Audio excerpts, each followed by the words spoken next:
Hello, this is Mark Weiner, and we are on live.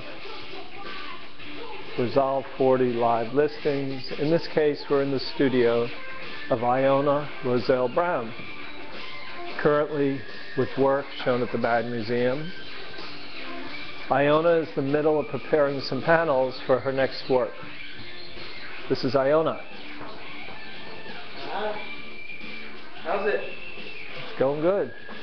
Tell me, Iona, last night we went to a launch of a magazine. Yes, Business. Tell us something about it. Oh man, that's going to be fantastic. It was brought together by Latasha Diggs and Greg Tate.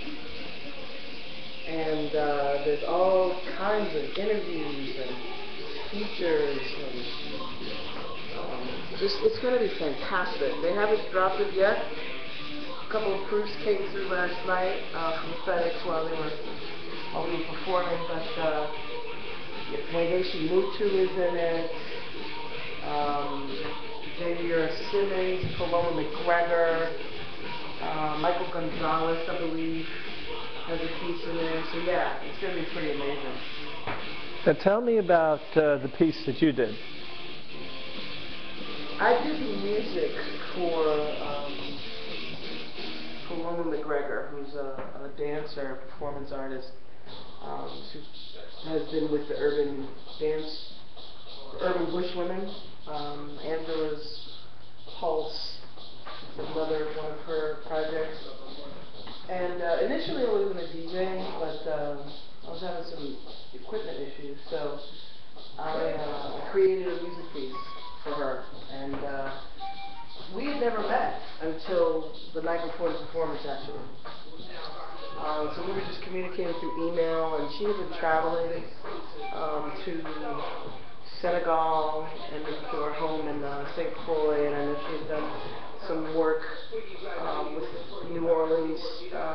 And there was just a lot of conversations about water and passing, and so we just, through communication via the email, just came up with this idea, which was really nice. I mean, I wasn't sure how things were going to go, seeing as how we hadn't met, but the conversations that we were having online were just really wonderful and led to what you saw last night. Now tell us, what are you preparing down here? Taking all this care. Well, this is actually a panel that I salvaged. I had painted on it, and there was actually quite a bit of paint. I sanded it all off so you can kind of see these little areas right here that aren't so smooth visually. But I'm sealing it right now. I'm sealing the wood, and I'll do a few coats of this. And then after it dries, then we can paint. You can see on the wall there's a few panels that have already been sealed and are ready to go. Now you showed me some drawings the other day. Are one of these drawings going to go on this panel? Yeah, definitely. Definitely. I'd love to see that drawing after you finish doing your first layer of... Oh yeah, sure. Now what are you putting on there? What's that stuff called? It's a polymer, and it's mixed with water, and it just protects the wood. It also helps the acrylic paint that I use. It helps it not sink into the wood. It also gives the wood a really nice gloss. It's not too heavy, the gloss. It's a nice little smooth. But you can. This is pretty shiny right now because it's wet, but over here, these other ones, you can see how this works. Now, my partner Linda DeGusta is watching this show online. Does Linda have any questions for Iona? Anybody have any questions? You can call me at 917-523-4280. 917-523-4280. and I and Iona will answer your questions. Is that the right way to say it? Yeah. Well, while Iona's doing that, I'm just going to show you kind of. This is a little bit of confusion in an artist studio. Cut paper.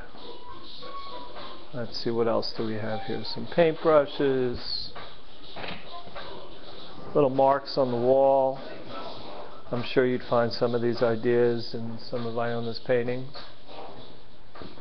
Well, the drawing for the MAD Museum, the Global Africa Project piece, is right at your feet. Ah, okay. Now, can you explain something about that? Yeah, that's actually a mashup of two different woodblock prints that I used as a jump off. And basically what I did was got an idea of what the print was going to look like, and then I reinterpreted both of the prints on that tracer paper. Mm-hmm. And then I just projected it onto a panel.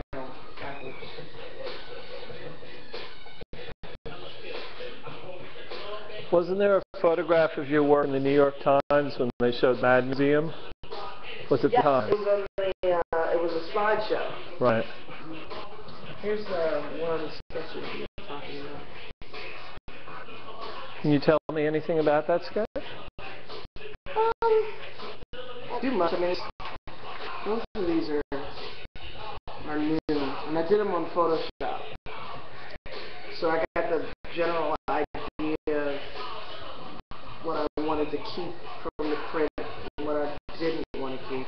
And then I just sort of improvised from there. So, for example, with this piece, the hair and the face, all of it, like the kimono, which I'm not sure I'll keep that yet or not, but that's from the original scan. That hand is from the original scan. And then I just made some different markings because I wanted them to be a little bit more plump. Obviously, the breast is an addition, the color of the hair, these little curls right here in addition. And what's the history behind these? All work that you do, you draw from history. Yeah, I mean, these two particular prints, well, actually this one, not that one, but this one is from an artist who was late Edo to early Meiji, so he was actually doing work during the transformation of Japan. And I love his line. Of all the prints that I've looked at from late Edo printmasters, his are definitely more believable. There's not the whole idealized body by the time you get to him. He studied with Kuniyoshi, but his work is a lot more expressive and more than I feel a lot of the other woodblockers' works are. And he got this series of samurai warriors. They're all bloody, with been some fouls, guts, and heads on sticks, and it's not real. I think because of all the topsy-turvy, if you will, of the times in Japan at that time, he was really conflicted in himself, I think, as an artist, like what to pick. You know? And he's my favorite. I'm looking at him now pretty consistently for the past 3 years. We are with Iona Roselle Brown. We're now signing off for the day. My partner Linda DeGussa and I thank Iona for spending the time with us. My name's Mark Weiner. Catch us again with a tweet or look on Facebook. Have a great